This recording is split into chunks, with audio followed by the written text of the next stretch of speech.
So we're going to show how to make a tension stretcher. This is a version of an improvised stretcher. All you need for this is a tarp. You could use a tent fly ground sheet, and then 2 poles that are going to be sturdy enough to hold the weight of the patient. What we have here are awning poles. So these are for holding a tarp up when camping. We found these are really nice because they collapse down into little segments.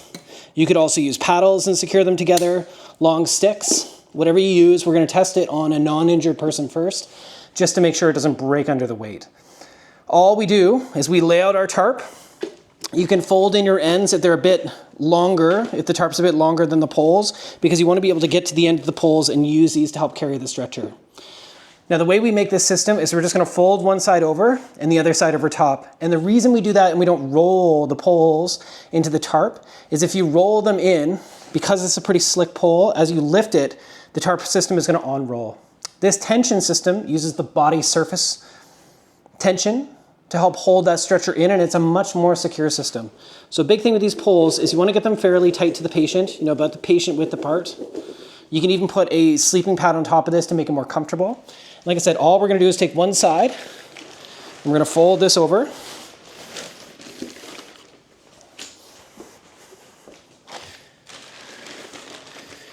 And then we're going to take our other side and fold it back.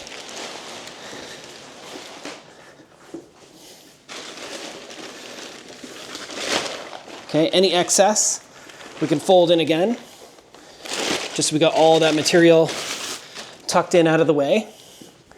Now we can put our patient on top. So we've just got one of our mannequins here to show. So patient's gonna go on top there. And then to lift it, you can get a number of people and literally lift the patient up. And again, their surface tension is gonna hold them into it. What we could do to further secure them to this is do the daisy chain system we did on our hypo wrap on top of the hypo wrap system, over the stretcher, and secure the stretcher to the hypo wrap system, and then carry the patient with that. So you have some more options for securing them, but that's just a look at the improvised stretcher system.